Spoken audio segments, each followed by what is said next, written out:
Hello and welcome to a new exciting, amazing episode with the Success Grade podcast. Here with me, Hussein. Today's guest his name is Terry Tucker. He's a motivational speaker, founder of Motivational Check, and the author of Sustainable Excellence. Terry, how are you? I'm great, Hussein. Thanks for having me on. I'm looking forward to talking with you. Welcome to the grid. Thank you. I'm really looking forward. Me too. So tell us a little bit about yourself, your journey, where you've been, your story with cancer, and where are you now?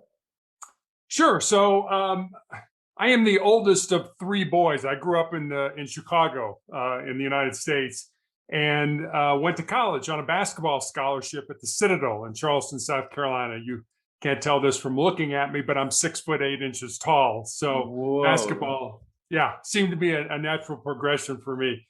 When I graduated from college, I moved home to find a job. I was actually the first person in my family to graduate from college. And I was all set to make my mark on the world with my newly obtained business administration degree. That was in what year? 1982. Oh, okay. I wasn't born yet. Exactly. I know. That's what I'm saying. I look back and I think, gee, I didn't really know a whole lot of business just because I had a business administration degree.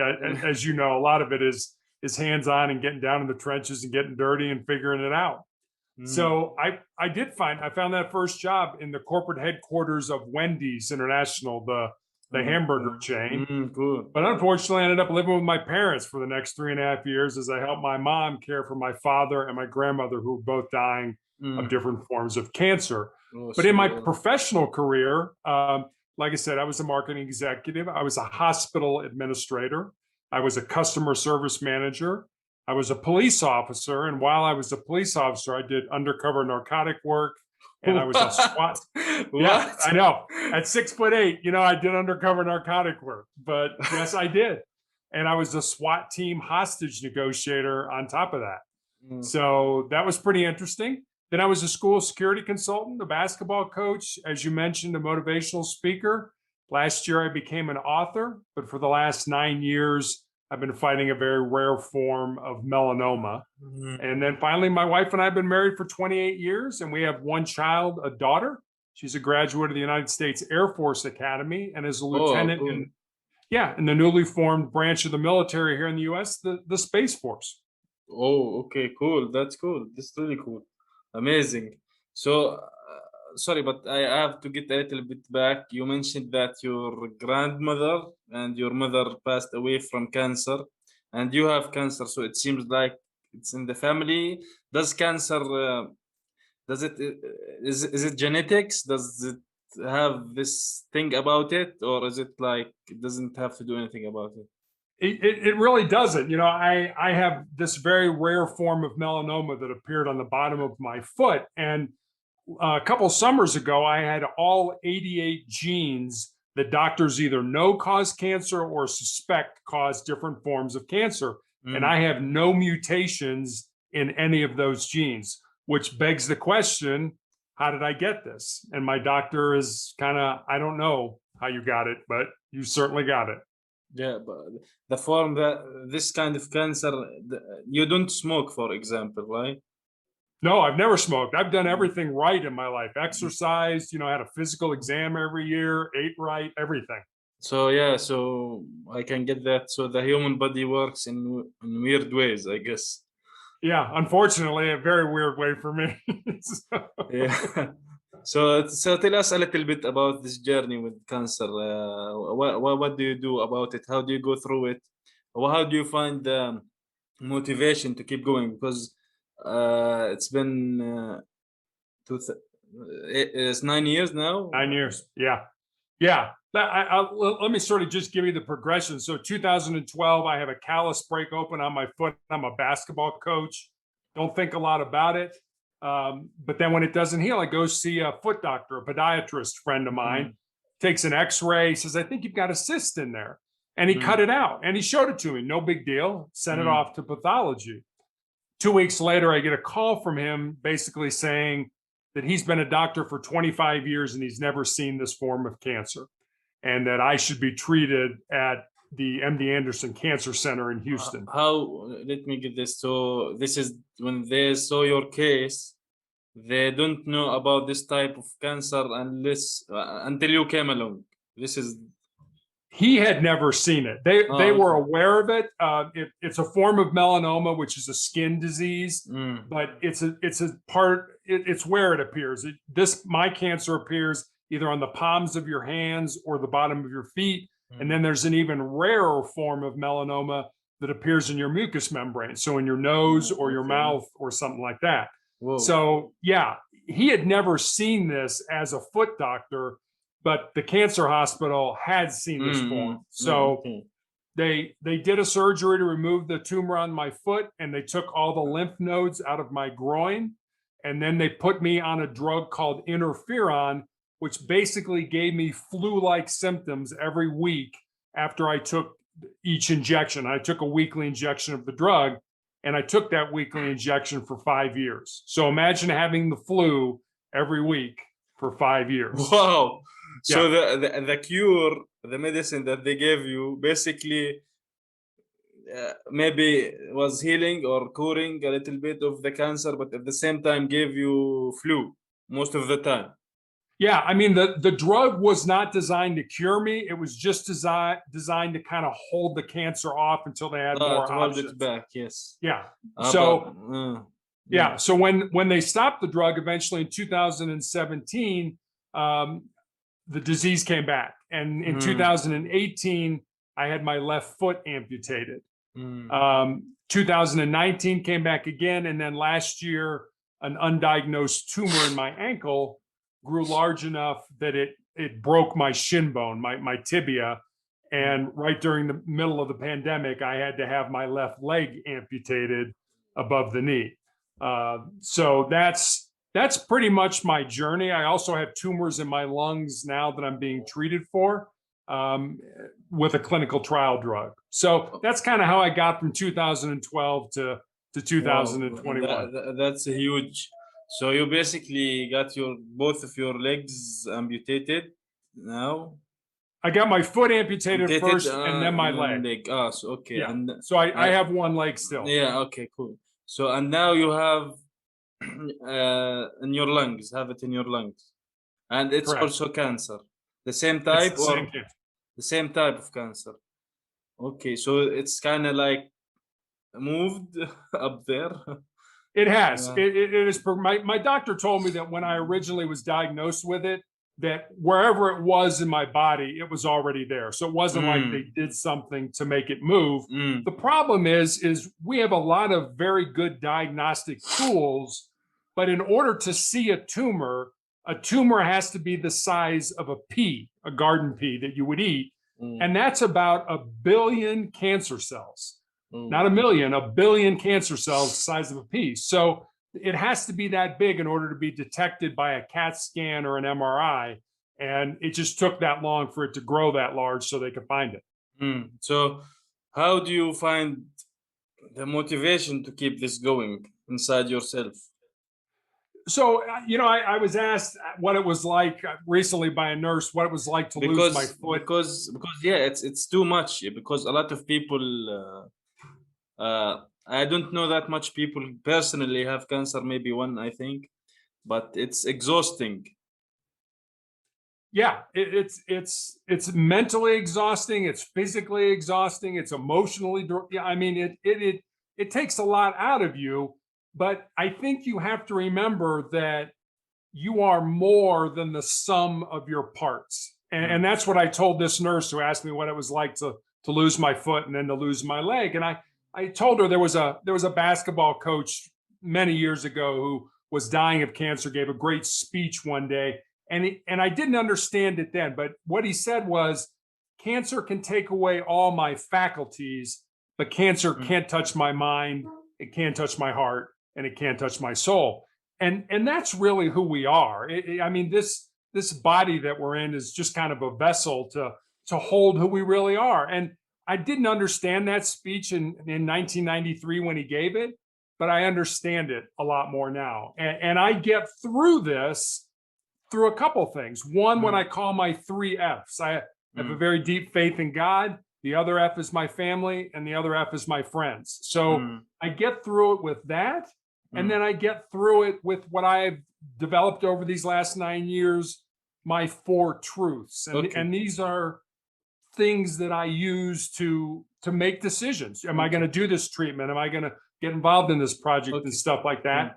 And so, I can give those. We'll talk about these 2 things, 3 Fs and the 4 truths later. But let me ask you first. You did a lot of things. You worked as a cop. You worked in narcotics, undercover. You were a coach, basketball coach, many things actually. So, did these things that you did along your life span help you in any way to fight against cancer, or how did that come along? I think they did. I think my progression in my life, whether it was I had 3 knee surgeries when I was in high school and was able to overcome that and play basketball in college. I think one of the things. Were you a good player? Yeah, I was pretty good.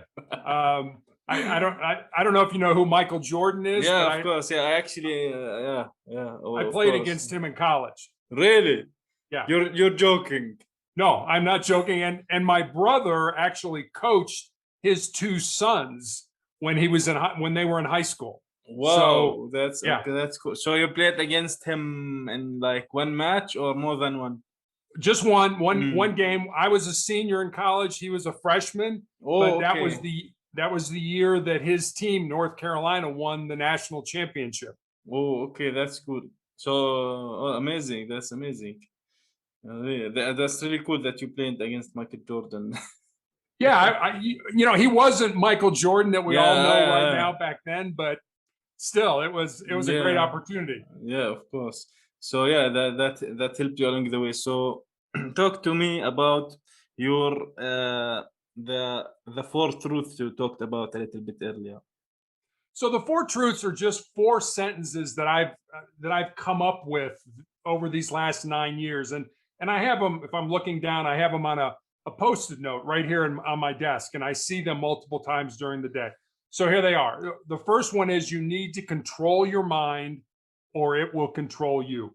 I mean, we all know that our brains are hardwired to avoid pain and discomfort and to seek pleasure. Yeah. So whenever you do something that's outside your comfort zone, your brain is going to kick in and it's going to be like, hey, Hussein, why are you doing that? Why are you starting a podcast? You might not know, you don't know anything about it. Your brain puts all these negative thoughts in your mind and you need to flip that switch. And I mean, if you think about it, our brains can hold one thought at a time.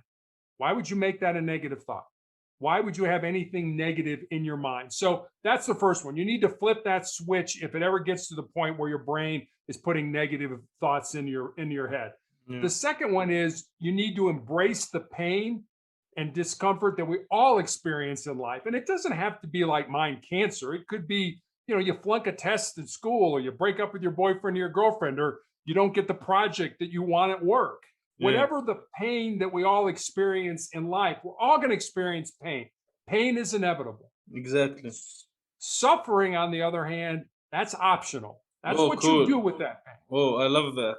Pain is inevitable, and suffering is optional. Wow, that's cool. Yeah, it's what you do with that pain. Excuse me, I just choked here. But if you take that pain and use it to make you stronger, to make you more determined, to make you a better person, that's a good thing with the pain. That's not suffering. But we all know people who sit down in there in the muck and the garbage, and they want people to feel sorry for themselves. That's where people suffer. So use that pain to make you stronger, to make you tougher, to make you more determined. So that's number 2. Number 3 is one that I've added fairly recently, and it's one that I think we should all think about because it's kind of the end game, the end of our life. And here's the saying, or here's the truth. What we leave behind is what we weave in the hearts of other people. So you're talking about legacy here, maybe, or something like that? Exactly. Yeah. What are people going to say about you at your funeral? Would your ancestors be proud of the life that you've led? Things like that if you think about them now, instead of waiting till the end of your life, if you don't like what people are saying, you have a chance to change them. You have a chance to make a difference. I'm not saying you need to live your life for other people. I'm not saying that at all. No. But it's a good way to sort of examine your life and say, am I leaving behind a legacy that I'm proud of? Yeah. So that's number 3. And then number 4 is, as long as you don't quit, you can never be defeated. Exactly. And so I use those 4 truths to kind of help me make decisions and guide me along my path as a cancer patient. Yeah, amazing. Because the last one you mentioned, nobody should give up. Because if you give up and you go down and stay down, nothing in your life will get done. Nothing will get accomplished. You will stay in this, say, in this zone of not growing, right? Exactly. Mm. And that's, as I said, we're all going to have pain in our life. And for Yeah. me, my pain will end someday. My pain may end through surgery. It may end through medication. In all honesty, it may end because I die. But if I quit, if I give up, we all going there. we are, but it's funny, when I had my leg amputated, I went to the church, I went to the mortuary, I went to the cemetery, and I planned my funeral. And I had some pushback from that. I had people that were like, that's kind of a defeatist attitude, and I kind of looked at them like, just like you said, well, last time I checked, we're all going to die. Nobody's working on a cure for life right now or anything like that. So I said, we're all going to die, but we're not all going to really live. And I think that's the important thing to remember, that as long as you really live, there's a Native American Blackfoot proverb that I really like, and I try to live my life by it. And it goes like this. It says, when you were born, you cried and the world rejoiced. Live your life in such a way so that when you die, the world cries and you rejoice. I love that. Actually, speaking of living, for example, if we want to mention some people, like for example Bruce Lee, he died, I think in his early 30s, something like that, right? Okay. But everybody now knows him, and I believe everybody in the future, in 100 years coming, they are going to know who Bruce Lee is. So exactly what you said, it's what you live for, and you need to try to live every day of your life. Yeah, exactly. We were put here for a reason. There was a reason that whatever you believe, I believe in God. Some people don't. I get that, and I don't want to put my religion or my faith on somebody else. But we were all put here for a reason, and I think it's important to find the purpose that we were put here for and live it. Because at the end of your life, the things, and I always tell this to young people: if there's something in your heart, in your soul that is burning that you want to do, but it scares you, go ahead and do it. Because at the end of your life, the things that you're going to regret are not going to be the things that you did. They're going to be the things that you didn't do. Exactly. And by that time, it's going to be too late to go back and do them. Yeah. You will be old. You will be maybe can't move. You may have a disease. Whatever it is. So yeah, this is encouragement for anybody listens to this one. To take action now. Start doing whatever that is you're doing, whether you want to start a business, whether you want to learn some kind of skill, whatever it is, that you should start immediately, like now. You should. You're right. I mean, because we all, and when I wrote the book last year, one of the chapters I put in it was about, and I've done this, and it's the chapter that always resonates with me. It's that most people think with their fears and their insecurities instead of using their minds. We want to do something, but that scares us, or we're worried about what other people are going to say about us, or we're afraid to fail and all that. So we don't do it. And that's not thinking with your mind. That's thinking with your fears and your insecurities. Yeah, exactly. So speaking of your book, how did you develop or start the idea of that I want to write a book? So the book really was born out of 2 conversations I had. One was with a former basketball player who moved to the area where my wife and I live with her boyfriend, and we had dinner with them. And I said to her one night, I'm really excited that you're living close and I can watch you find and live your purpose. And she got real quiet for a while, and she looked at me and she said, well, Coach, what do you think my purpose is? I said, I have no idea what your purpose is. That's what your life should be about. Finding that this is what purpose. you should discover. This is what you Exactly. Totally. Find that purpose and then go ahead and live it. That was one conversation. And then I had another conversation with an individual who connected with me on LinkedIn, actually, was a college student, and wanted to know what I thought were the most important things that he should learn to not only be successful in his job or in business, but in life. And I did want to give him the, get up early, work hard, help others. Not that those aren't important. They are. They're very important. But I wanted to try to get something deeper. And so I thought about it for a while and I wrote some notes. And eventually I had these 10 principles. And so I sent them to him. And then I stepped back and I was like, I've got a life story that fits under this principle, or I know somebody whose life emulates that principle. So literally, I had my leg amputated in April of 2020, started chemotherapy for the tumors in my lungs in June of 2020. So during that 3-month period where I was healing, I actually sat down at the computer and started to build stories underneath each of those principles. And that's how the book came to be. Awesome, amazing. So tell us about the core or favorite principles that you wrote in the book. So the one was the one I told you. The principles are not in any order. So, number 9 is not any less important than number 1. But I'll give you some of the ones that I like. And one that I just gave you was, most people think with their fears and their insecurities. I spent an entire chapter on the importance of listening. And I know people are like, oh, listen, we listen every day. But I really learned, listen, yes, really listen, not just listen with the purpose, listen with the purpose of replying maybe or something like that, not just listen to listen. Exactly. Instead of listening to reply, listening to understand. Okay, yeah.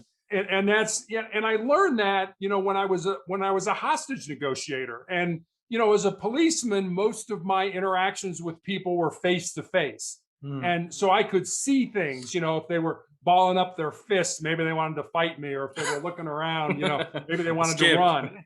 And I could do things, I could handcuff them, I could put them in the car, I could do things. But as a negotiator, we weren't with the person. And so we had to figure things out based on what people were saying, what they weren't saying, and how they were saying it. So that was something I learned very early on, the importance of listening to understand as opposed to listening to reply. Like, hurry up, Hussein, say something because I want to get my 2 cents in there. No, I want to understand where you're coming from. I want to understand why you said what you said and where that came from. And that way we can have a conversation. We're not screaming at each other or yelling at each other, because when you do that, you can't understand what anybody's saying. Yeah. So that was another one. Failure. One of the ones I talked about was failure, the importance of failing often, especially when you're young. We talked about that a little bit earlier of, I want to do this, but it scares me, I might fail. So what? Who cares if you fail? As long as you learn something, failure is a good thing. Can be, because in order to succeed, you have to fail. You cannot. You most probably cannot succeed from the first time. You have to fall 1 time, 2 times, 3 times, 4 times, maybe 100 times to succeed to achieve your goal. Exactly. I mean, there's that old story about Thomas Edison, who created the light bulb, who failed 9,999 times, but on that 10,000th time, he figured out how to make the light bulb. Yeah, exactly. Yeah. So your job, as you mentioned, you worked as a negotiator. So does that work like in the movies? No, it doesn't. It does to a point, but it's not a single person. We have a team that if I'm negotiating with somebody, there's somebody sitting right next to me that's listening to the same thing I'm listening to and writing me notes. Ask this, or don't stay away from this, don't say that. And then there's 2 or 3 other people that are actually gaining intelligence. So they might be talking to the person's mother or spouse or something like that. Why is he barricaded? Why does he have a hostage? What's going on? And so we're trying to learn things. So it's more of there's one person talking to them. And again, you know, just like in business, one of the most important things about that job was trust. You know, the person had to trust us. We never lied to people doing that job. And we had several people say, you know what, I'll put the gun down, I'll let the hostage go, and I'll come out, but you got to promise me I'm not going to jail. It's like, sorry, I can't promise you that. You are That's going tough. to jail. Because especially when someone is taking hostages, you're doing something wrong. That does, you cannot not take them to jail or prison. Exactly, and that's the thing. You know, it's like, but you don't want to get them to focus on that. You want to kind of steer them Steer somewhere them, else. yeah, Yeah, to and that. get to give up the hostages and then finish the Exactly. situation. And you know, 90% of the time we were successful in getting the person out or getting the person to put the gun down and come out. But then there was 10% of the time where we weren't, where most of the time they ended up taking their own lives because they didn't want to go to jail or to prison, as you said.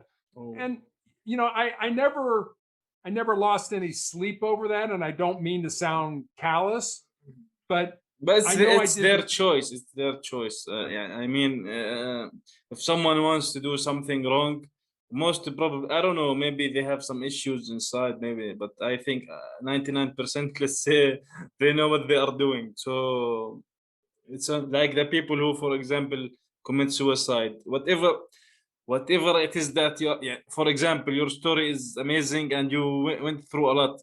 A lot of people go through a lot of things, but you went through like 10 times, maybe a lot. So yeah, so these kind of people that go, they have a bad situation and go, for example, make a suicide or whatever it is. It's, I don't know, it's too much. Life is more than that. It's bigger than that. It is, and I think that's the thing. You know, you've got to realize that you're bigger than something else, and that's one thing that team sports taught me.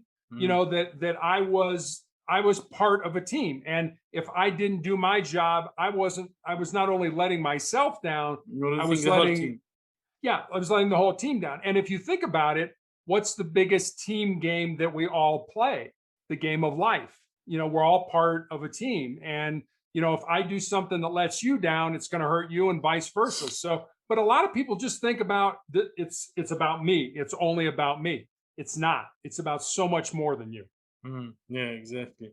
So, what would you say one takeaway from this episode?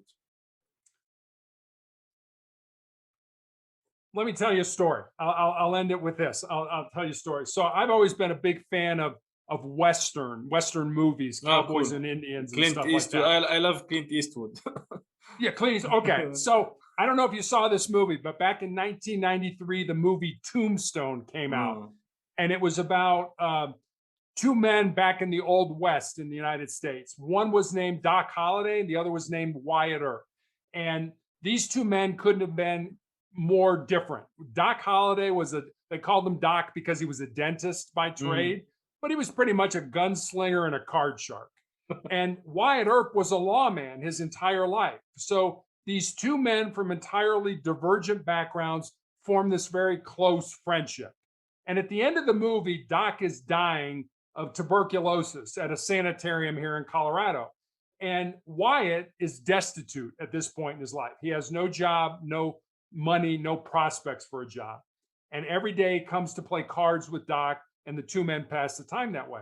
So in this scene, they're talking about what they want out of life.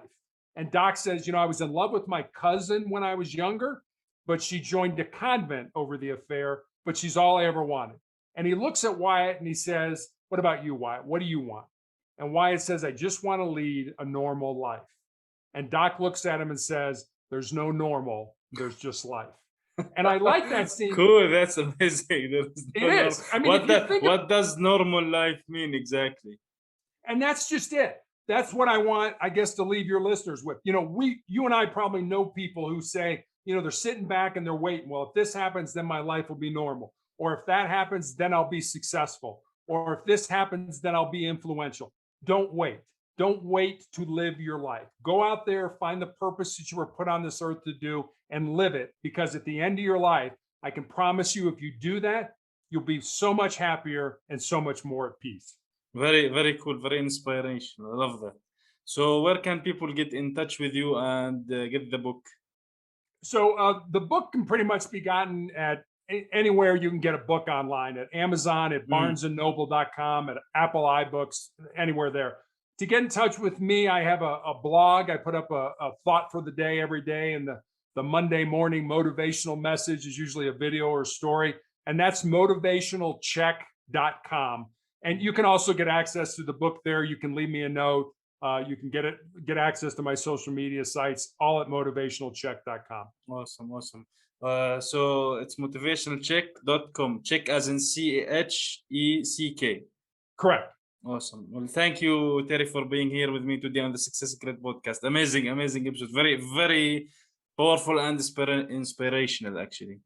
Well, thank you, Hussein, for having me on. And, awesome. Hopefully our conversation today will make a difference in somebody's life. Well, I'm sure it will. Good. Awesome. Thank you. Thank you.